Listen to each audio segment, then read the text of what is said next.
Olá, turma! Tudo bem com vocês? Espero que sim.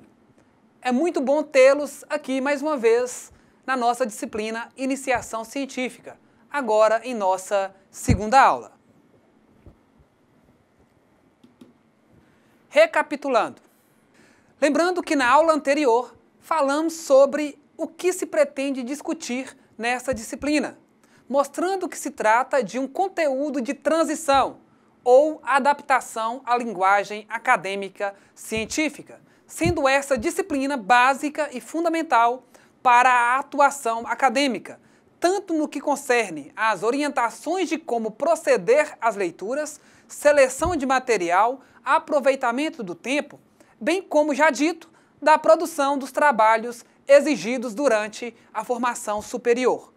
Falamos ainda que para que vocês possam tirar o máximo de proveito do curso de pedagogia que vocês estão fazendo, é necessário administrar o tempo para poder estudar, criar um cronograma de estudos, ter uma agenda de atividades, preparar para as aulas, fazer anotações do que é mais relevante, ser pontual e frequente, ter atenção nas aulas, participar das discussões, ter o hábito de revisar o conteúdo, procurar fazer as atividades com antecedência, procurar fazer uma reflexão sobre os conteúdos estudados.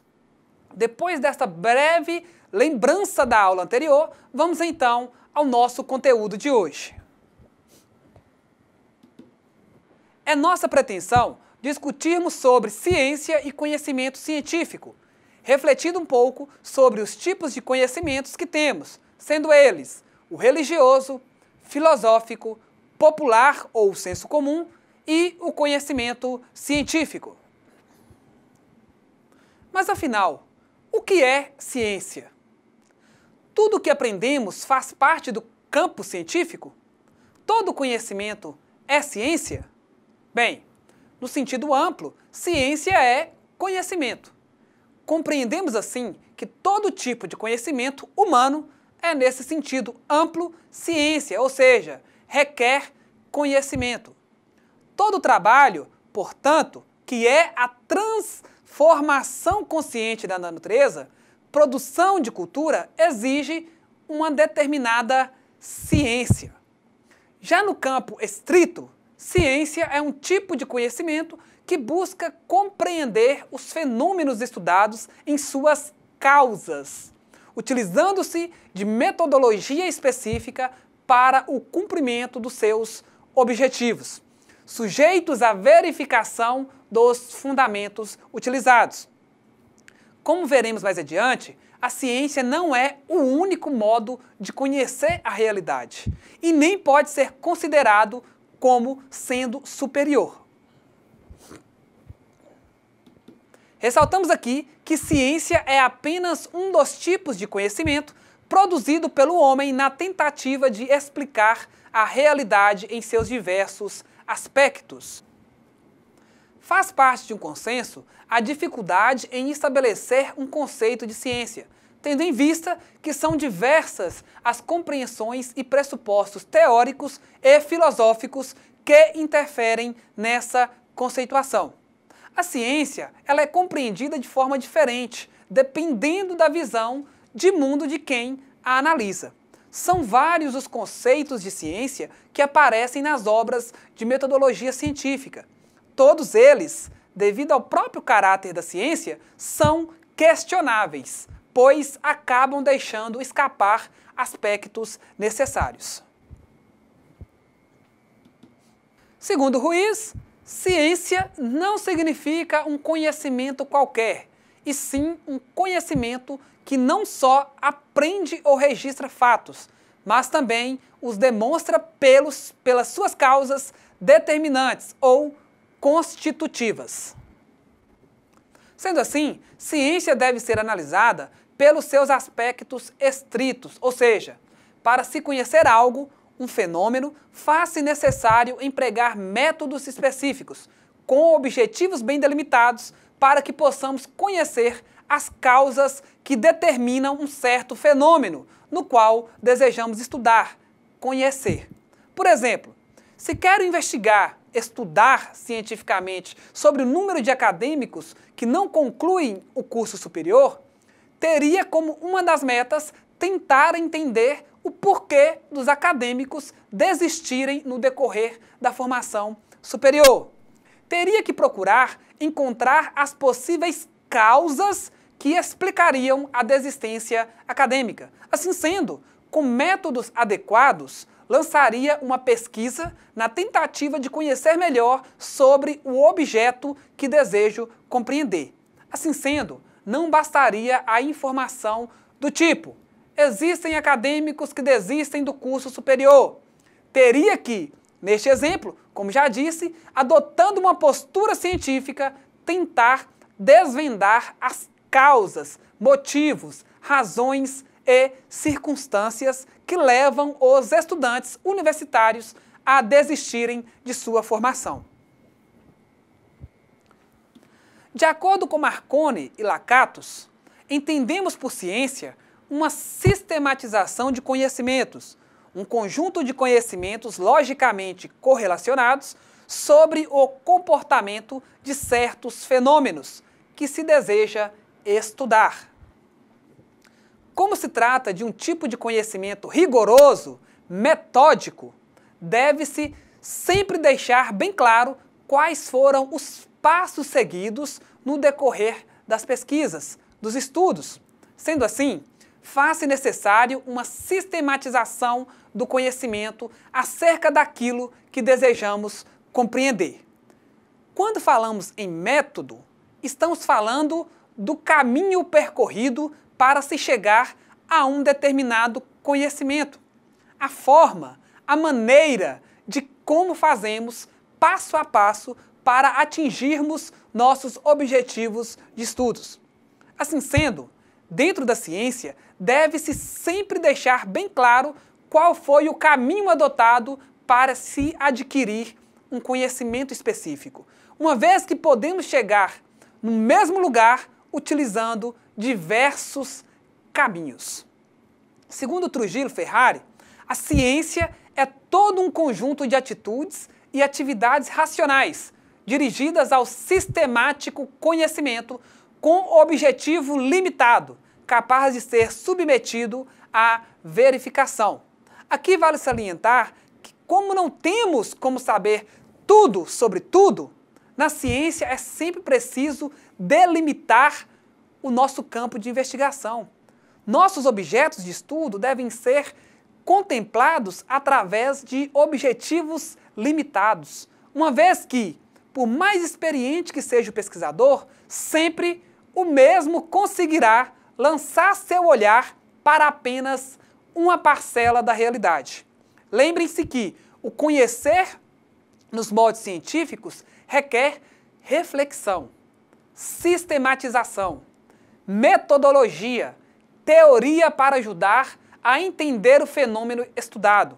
Por isso, deve-se delimitar o que se deseja estudar, justamente para ser capaz de fazer um estudo que tenha início, meio e fim.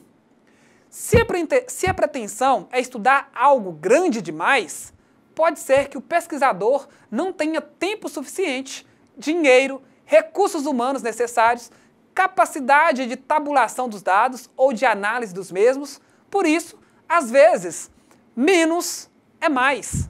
Ou seja, antes você tentar entender, pesquisar sobre um objeto pequeno, bem delimitado, no tempo e no espaço, mas que você dará conta de entendê-lo o máximo possível, do que você tentar estudar tudo ou algo grande demais que, ao final, não conseguirá terminar ou fazer uma boa análise, uma boa reflexão.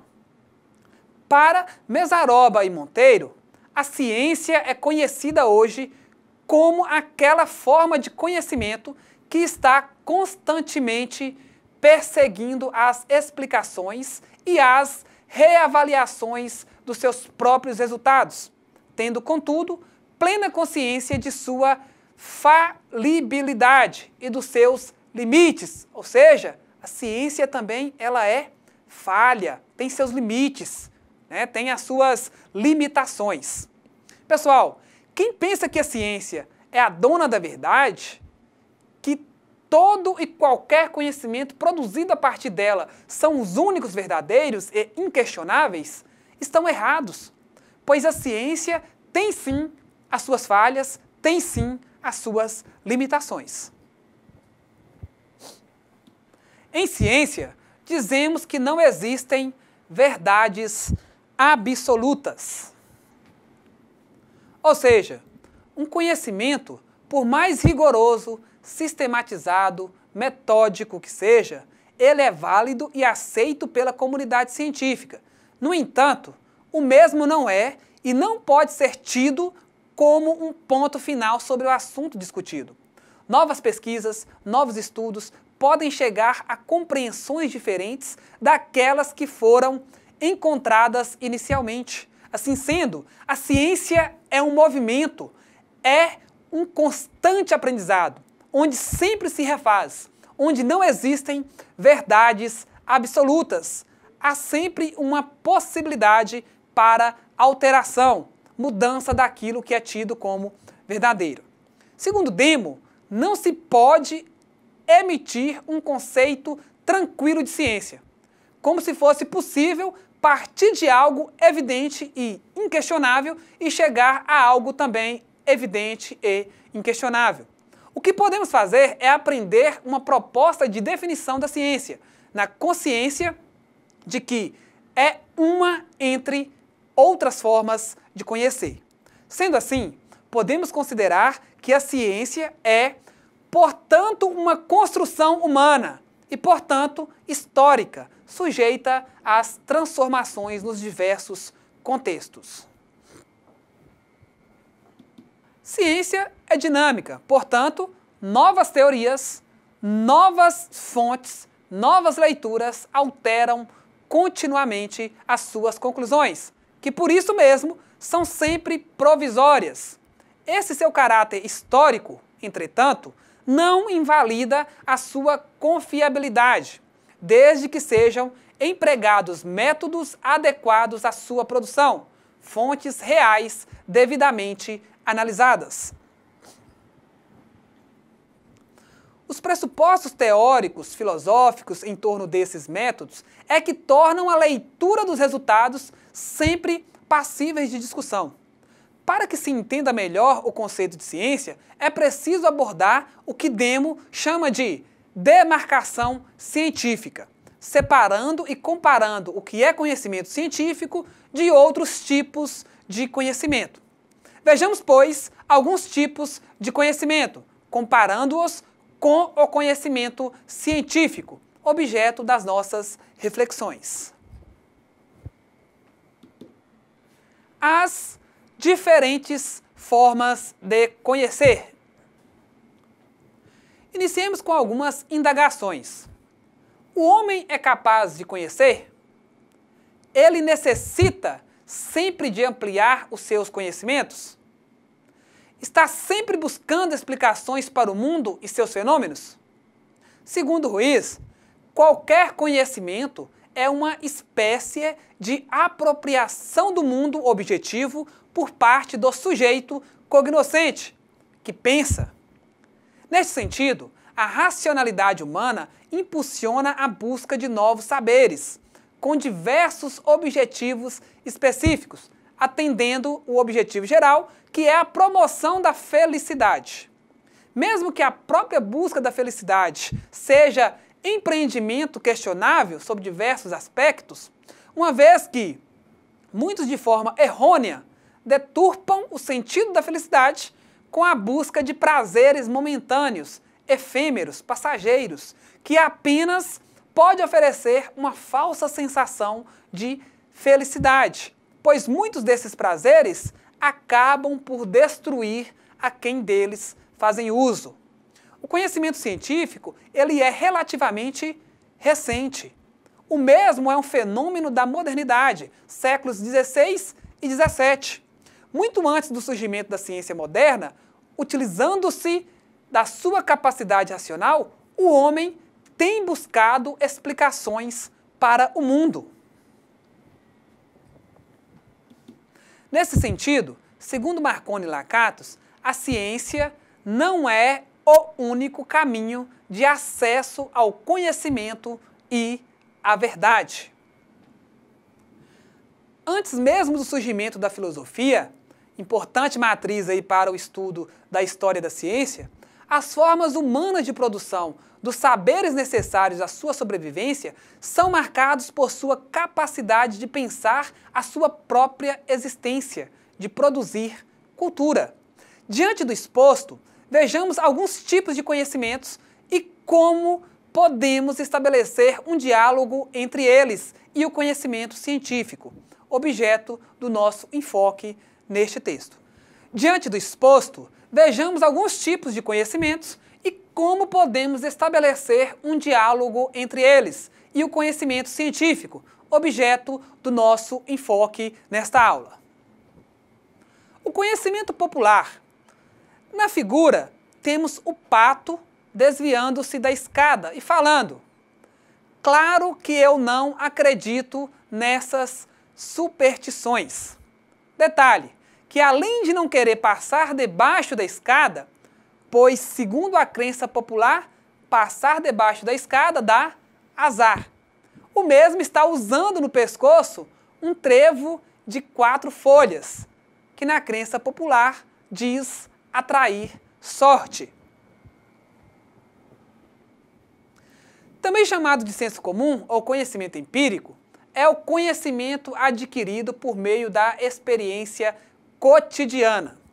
Quando ouvimos, por exemplo, que ver um gato preto dá azar, assim como passar debaixo de uma escada, ou se deixar a sandália ou chinelo virado, a mãe morre, são todos estes conhecimentos adquiridos no dia a dia, que muitas vezes são passados de geração para geração. Esse tipo de conhecimento é também racional, pois procura de forma inteligente resolver os problemas da vida. Observa os fenômenos naturais e aprende a reagir de acordo com as suas ocorrências. Exemplos clássicos do senso comum, ou conhecimento empírico, ou conhecimento popular, é a observação do camponês, que sabe discernir as estações e as condições climáticas para a semeadura, para a colheita e demais atividades necessárias pertinentes à sua realidade. Podemos considerar que o camponês não fez pesquisas científicas, mas observou a natureza e, a partir de suas observações no dia a dia, no seu cotidiano, obteve conhecimentos necessários para a sua lida diária. E muitos dos seus aprendizados podem também ser adquiridos através de ensinamentos passados de geração para geração, através dos pais, avós. Os remédios caseiros, as soluções encontradas nas tradições, nas práticas passadas de pais para os filhos, também são características desse tipo de conhecimento. A diferença do senso comum para o conhecimento científico está na sua aplicação pragmática. Funcionou assim naqueles casos, então funcionará novamente. As causas não são explicadas, apenas os resultados constatados. Em muitos aspectos da vida, seguem-se os princípios do senso comum, mesmo em um ambiente moderno, marcado pela presença do conhecimento científico. É necessário lembrar que todo conhecimento humano apresenta suas limitações. Podemos considerar também que a limitação do senso comum reside no fato de não ter acesso às causas. É possível que um resultado aparentemente positivo em determinada situação, em outra provoque efeito colateral nocivo, por não ter sido considerada a particularidade do caso onde foi empregado. Não se pode, porém, tratar o senso comum como se fosse um conhecimento inferior e irracional.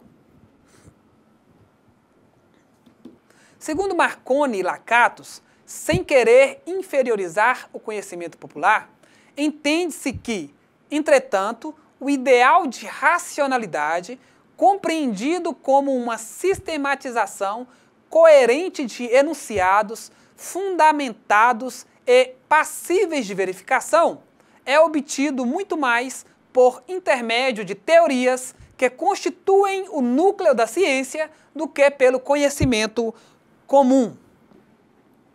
Rubem Alves afirma ser o conhecimento científico um desenvolvimento, uma hipertrofia do senso comum. Sem o senso comum não haveria ciência, pois é a partir dele, por ser racional, inteligente, é que a ciência se desenvolve. Argumenta que, da mesma forma que o telescópio é uma extensão para a visão e que só é útil para quem vê, a ciência é uma extensão do senso comum e não poderia ser praticada por alguém que não tenha capacidade de utilizar-se da razão. Já entrando em outro tipo de conhecimento, falaremos agora sobre o conhecimento teológico ou o conhecimento religioso. Enquanto a ciência lida com fenômenos observáveis, a teologia ou a religião estuda os conhecimentos apresentados de uma denominada revelação divina. A revelação divina, ela pode ser entendida como elemento que parte do pressuposto que Deus se revela nas Escrituras, e o seu desafio é aprender o conteúdo do texto sagrado. O conhecimento religioso comunica-se com a ciência, utilizando-se, por exemplo, da arqueologia, da exegese, que visa extrair o significado de um texto, da hermenêutica, procurando a essência da interpretação para produzir aí os seus conhecimentos. O conhecimento teológico ou conhecimento religioso também não pode ser considerado um conhecimento irracional. As suas buscas e construções se sustentam sobre bases racionais. Até o fato de concluir que determinados aspectos das suas elaborações estão além do alcance da razão são percebidos e explicados racionalmente. Não há, portanto, conflito, necessariamente, entre teologia e ciência, entre fé e razão. Na verdade, são conhecimentos diferentes, com métodos diferentes. Aqueles temas da teologia que extrapolam a esfera da investigação científica não são negados pela ciência. Essa negação se chocaria com a própria natureza da ciência, que só faz afirmações verificáveis por meio de métodos próprios. A autenticidade dos textos bíblicos, por exemplo, tem sido afirmada do ponto de vista da arqueologia e da história. Quanto à divina inspiração desses textos, porém a ciência simplesmente se cala, pois a sua metodologia não dá conta de pronunciar-se, entrar no mérito desse tema. Afirmações relacionadas à teologia que extrapolam os limites do método científico, quando são feitas por cientistas, devem ser creditadas às convicções individuais, questão de fé e não à ciência. Deve-se, portanto, desfazer-se o mito de que a ciência nega a existência de Deus ou a fé. O máximo que a ciência pode fazer é calar-se a respeito por não dispor de métodos que seja capaz de acompanhar a fé em toda a sua extensão. Assim sendo, é como se um religioso procurasse provar que Deus existe para um cientista. Todavia, ele não consegue tal prova material da existência de Deus, pois trata-se de uma questão de fé. E da mesma forma, do lado contrário, o cientista tentasse provar que Deus não existe, mas também ele não consegue tal prova, porque a ciência precisa de métodos específicos para confirmação ou negação de algo. Ou seja, um não consegue provar a existência e o outro não consegue provar a não existência. Por isso, deve-se haver respeito entre ciência e religião, pois são tipos de conhecimentos diferentes, cada um com suas limitações. O conhecimento filosófico. O conhecimento filosófico, por sua vez, procura explicar o mundo, o homem e suas relações, tendo como instrumento único o raciocínio. Ultrapassa os limites do conhecimento científico por ser especulativo e não ter o propósito de verificar e demonstrar de forma concreta a realidade pensada. A demarcação entre ciência e filosofia é relativamente recente. A autonomia da ciência em relação à filosofia é um processo que se inicia com a modernidade. Embora sejam tipos diferentes de conhecer, é inegável a contribuição fundamental da filosofia para o surgimento da ciência moderna.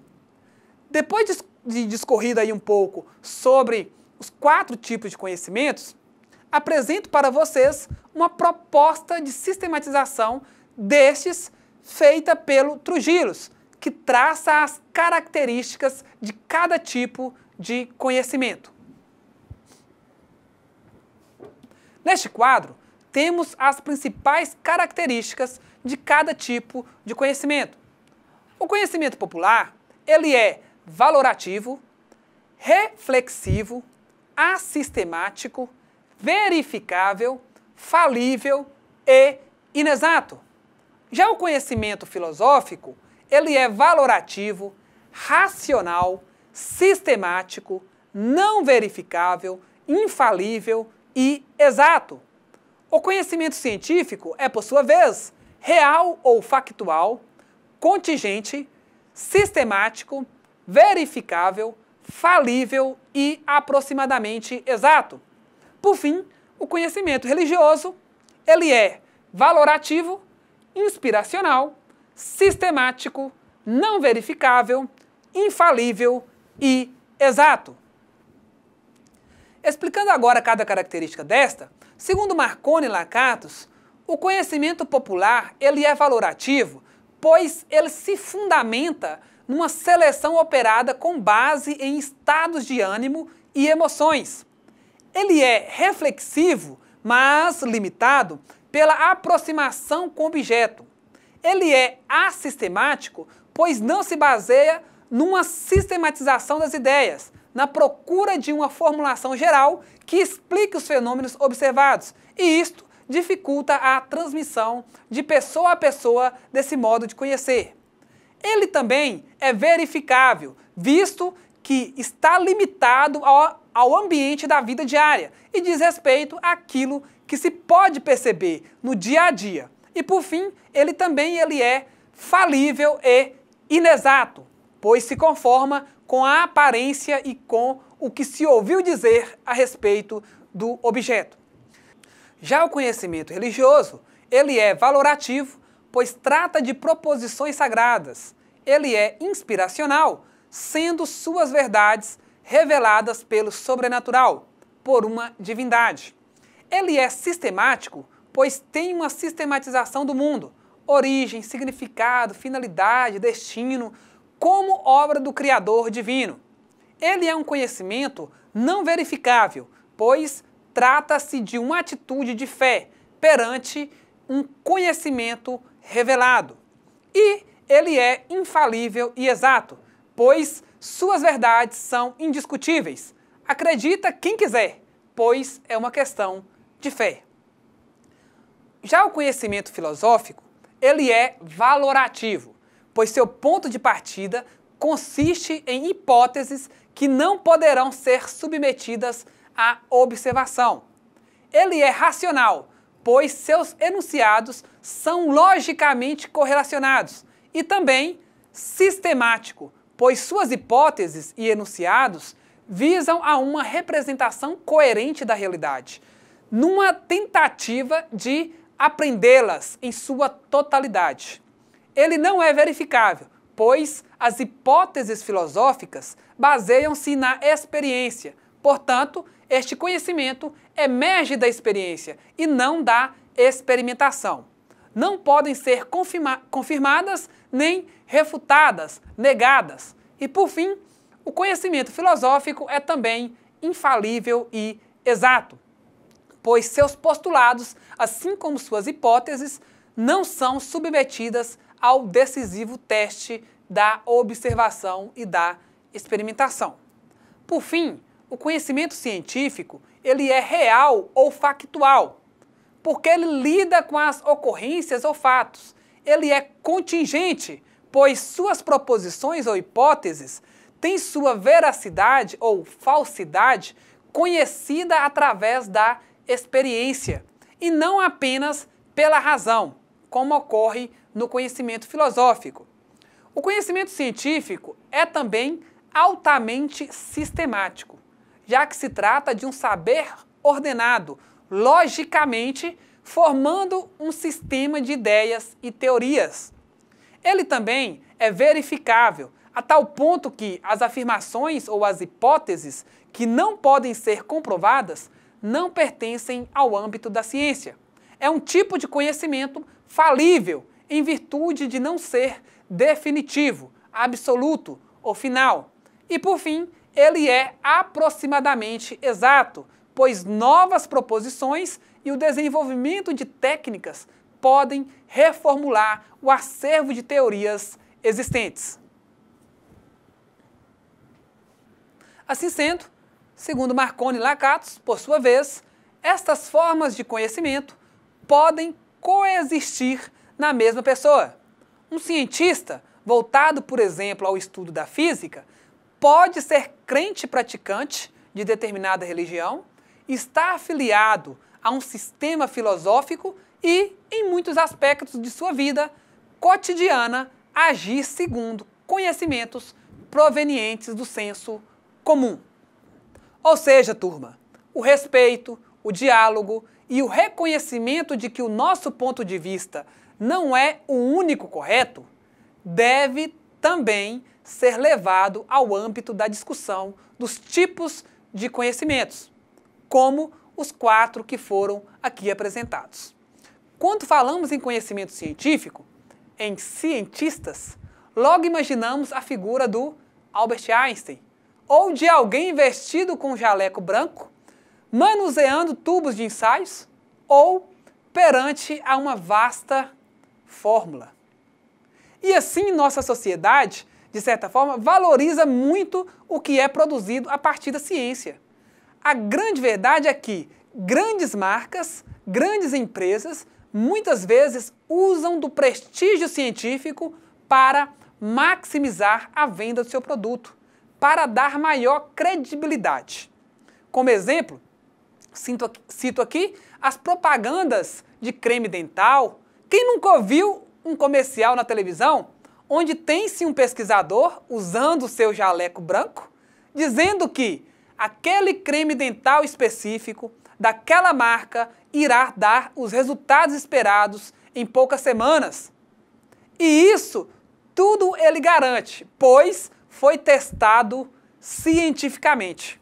Ou seja, temos que ficar em alerta também, pois nem tudo que é produzido no meio científico é o mais correto. Como já disse, conceitualmente, ciência é um tipo de conhecimento muito sério, que tem seus métodos, sistematização, rigor, teoria, busca explicar as causas dos fenômenos estudados. Todavia, quem faz a ciência somos nós, seres humanos. Pessoas que muitas vezes buscam através da ciência apenas um lucro, apenas ganhar mais, apenas alcançar seus objetivos que muitas vezes não condizem com a prática científica. Tentam apenas enganar. Outra questão que devemos evitar nessa discussão acerca dos 4 tipos de conhecimentos é a arrogância e a ignorância. Tem muitas pessoas no meio científico, acadêmico, que por terem acesso a informações e conhecimentos profundos sobre uma determinada área, se acham melhores do que os outros. Não sabem respeitar a crença do religioso, criticam os pais, parentes e amigos por praticarem constantemente os pressupostos do senso comum. Para estes, apenas o conhecimento científico é o correto e verdadeiro, os demais, inferiores. Volto a falar, o respeito é bom e cabe em todos os lugares. Como estamos falando dessa relação recíproca de respeito, vamos refletir um pouco sobre qual a contribuição do pensamento cristão no surgimento da ciência moderna. Peirce e Texton demonstram que é surpreendente a relação entre as teorias de Galileu, Copérnico, Kepler, Isaac Newton e René Descartes, com os seus pressupostos cristãos.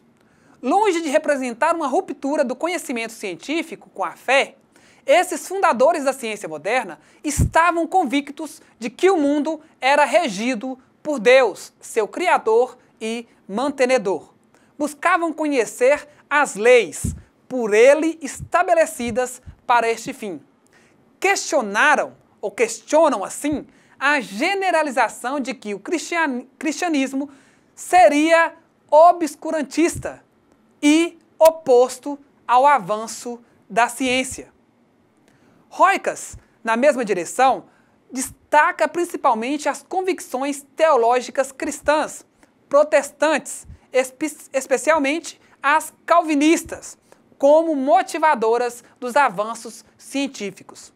A vocação para o saber é uma das manifestações da imagem e semelhança de Deus no homem.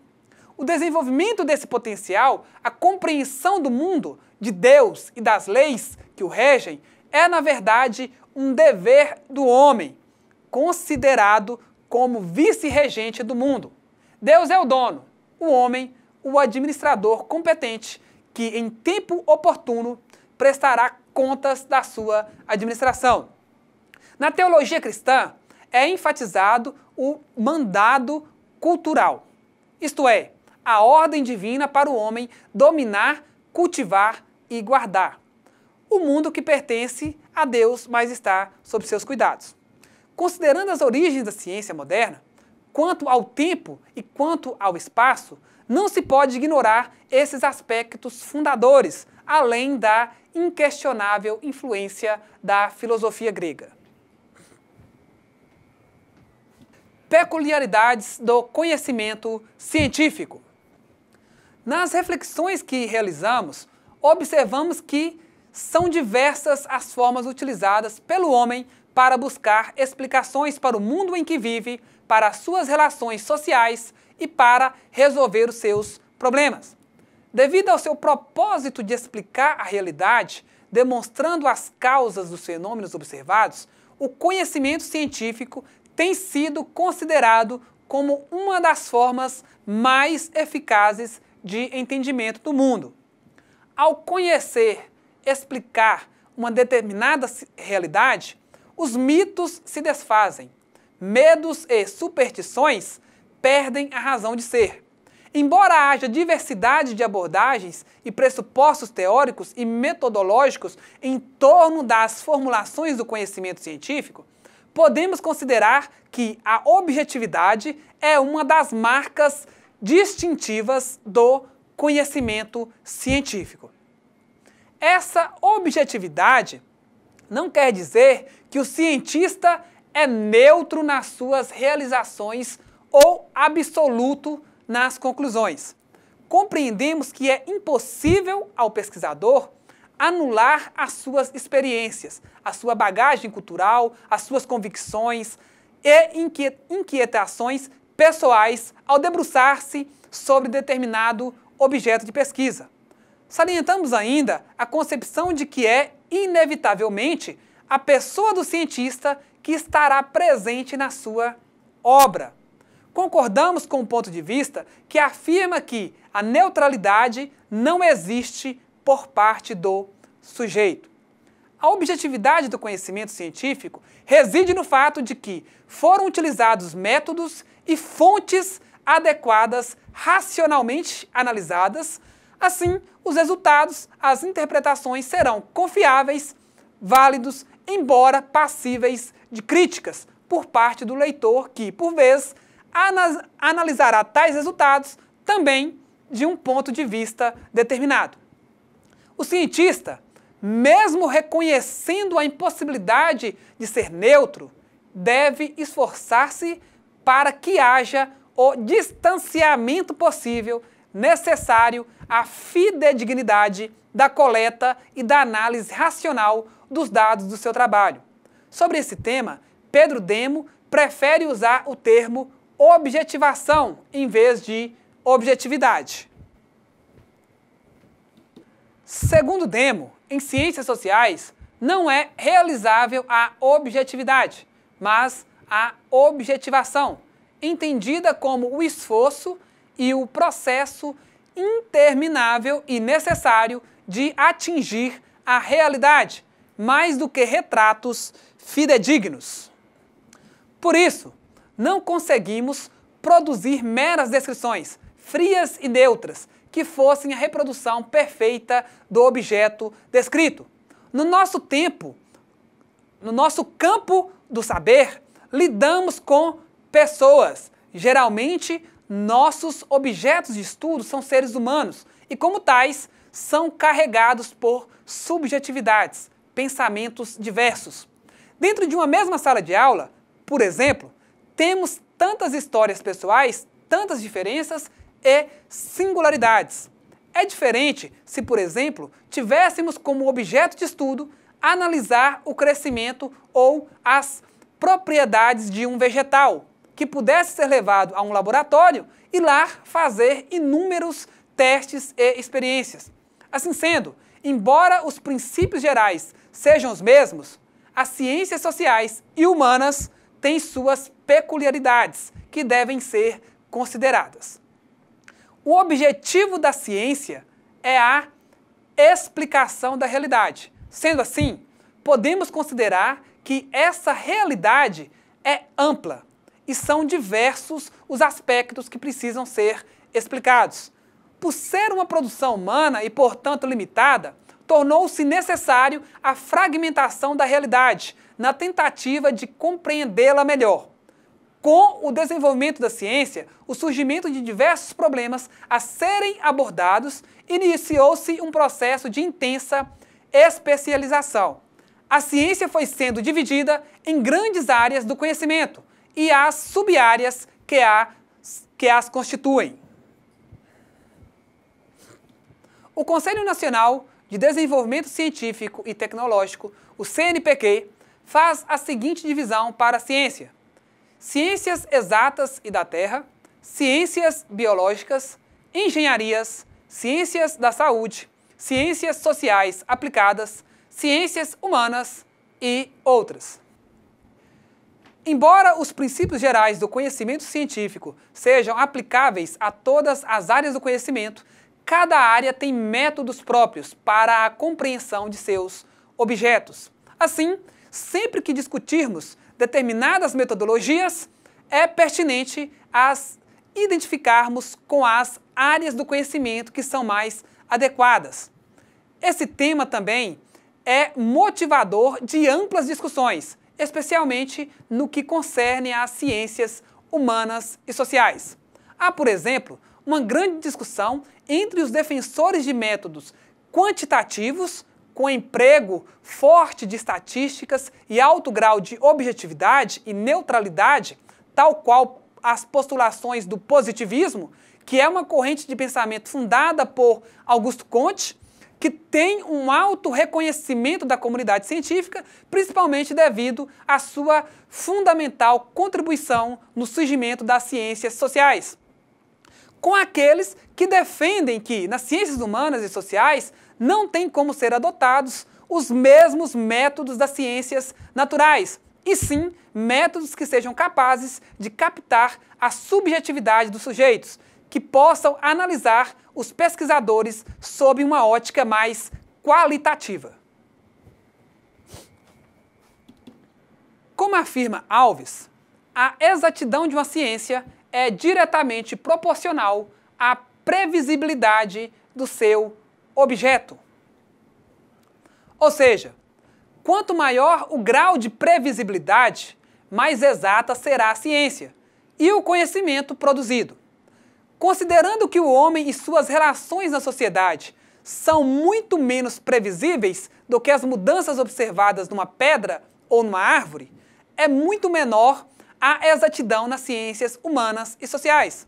Assim sendo, como já dito, temos que ter a noção de que, na nossa área do saber, vocês que são acadêmicos e acadêmicas de pedagogia, lidamos com um objeto volátil, sem muita previsibilidade. Sendo assim, o emprego de métodos mais qualitativos podem ajudar a entender melhor os nossos objetos de pesquisa. É preciso, portanto, que os acadêmicos, logo de início, sejam capazes de identificar as especificidades dos diversos campos do saber científico e as teorias que os fundamentam. Além das disciplinas próprias de cada grande área do conhecimento, há a necessidade de especialização dentro de cada curso. O direito, por exemplo, que se insere na grande área das ciências sociais aplicadas, ou a geografia, que é considerada de duplo pertencimento, tem vínculo com as ciências naturais, mas também com as ciências sociais.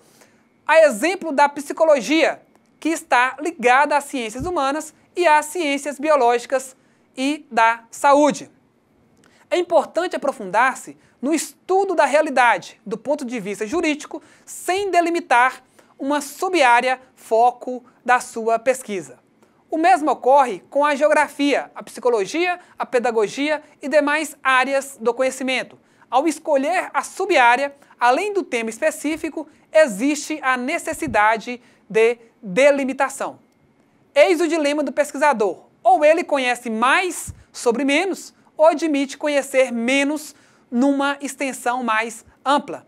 Aprofundar-se, alargar-se, surgem como opções excludentes. Aqui se intensificam as discussões que resultam em propostas de abordagens interdisciplinares ou multidisciplinares.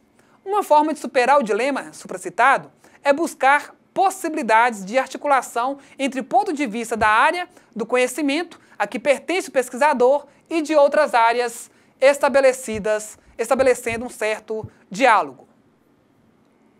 Uma forma de superar o dilema supracitado é buscar possibilidades de articulação entre o ponto de vista da área do conhecimento a que pertence o pesquisador e de outras áreas, estabelecendo diálogos. A interdisciplinaridade não ignora a especificidade da disciplina ou área do conhecimento. Pelo contrário, tais especificidades são reconhecidas e mantidas, mas considerando as contribuições das outras disciplinas ou áreas, ou mesmo das sub-áreas para a visão da realidade que se procura explicitar. Segundo Japiaçu, a interdisciplinaridade caracteriza-se pela intensidade das trocas entre os especialistas e pelo grau de interação real das disciplinas no interior de um mesmo projeto de pesquisa. Consideramos, portanto, que a delimitação é uma exigência fundamental para que os objetivos do conhecimento científico sejam cumpridos. Delimitar a realidade a ser pesquisada, conhecida, o ponto de vista da investigação é parte essencial do método científico.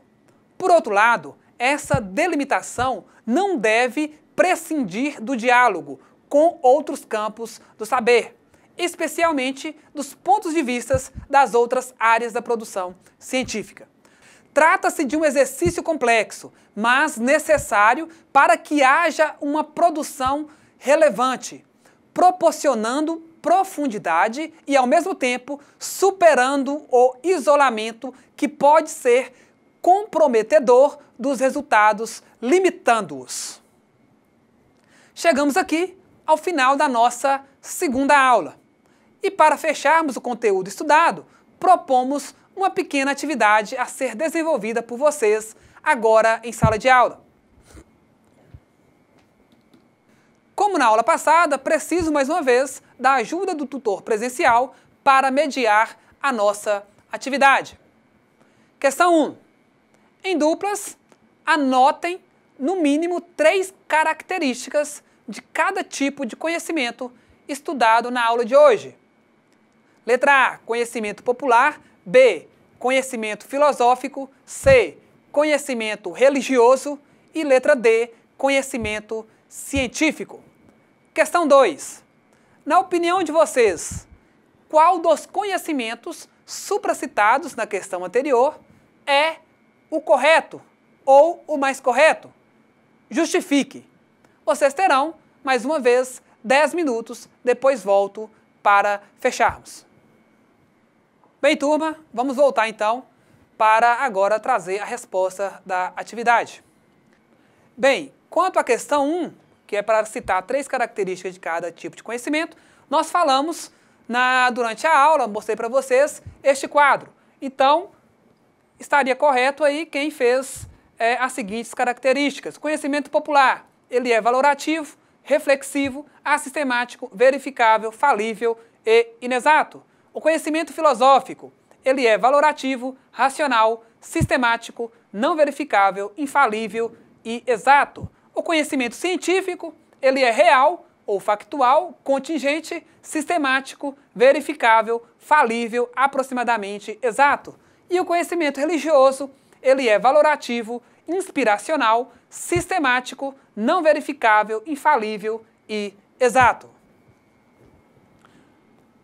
Quanto à questão 2, quando indagamos sobre qual dos conhecimentos é o correto, partimos do ponto de vista, como foi discutido, de que não há um único tipo que seja o correto e os outros errados. Cada tipo tem suas especificidades e limitações.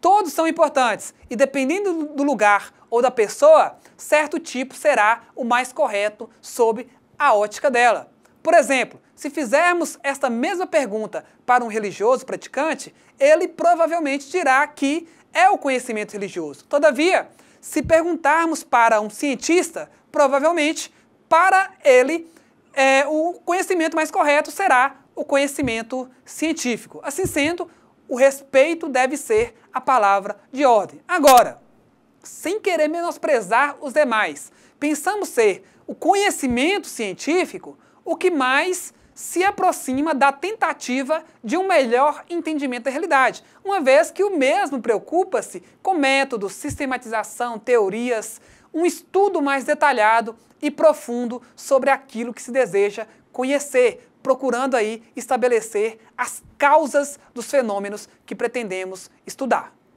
Mais uma vez, obrigado pela atenção, espero estar contribuindo com a formação de vocês. Fiquem com Deus e até a nossa próxima aula.